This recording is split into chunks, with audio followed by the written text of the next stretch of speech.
Kıvancım farz verdim, gittim elimden uçup, ilim fakir ağlayan, gözden yaşını döküp, neler dedim, kara yerden yuvattım bu savaşı.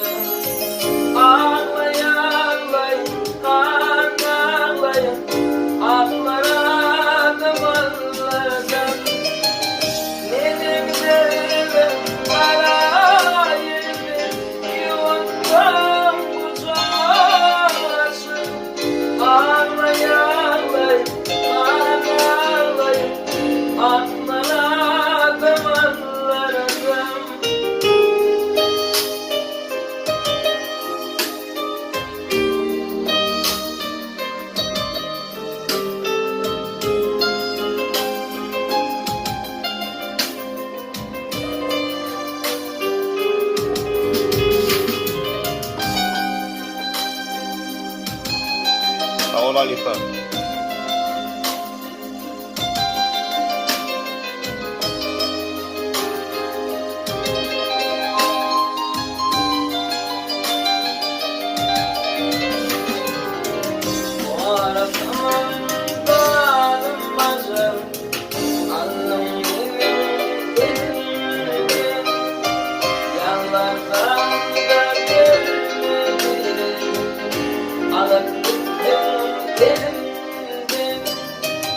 Ayak bitti yüreğimde, tutuşum dilimden.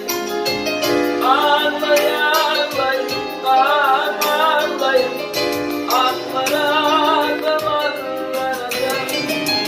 Ayak bitti yüreğimde, tutuşum dilimden. Ağlayayım,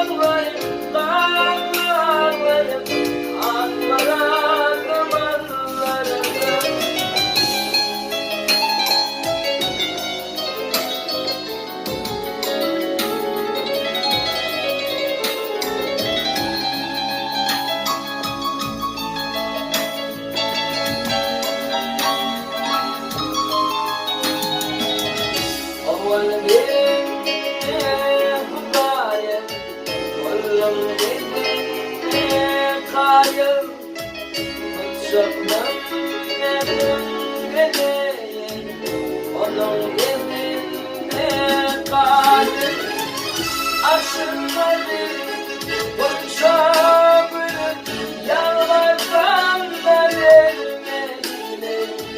Ağlayayım, ağlayayım, aklıma ağladım, aşırmadı bunca bölüm, yalvarsan da vermedi. Ağlayayım, ağlayayım.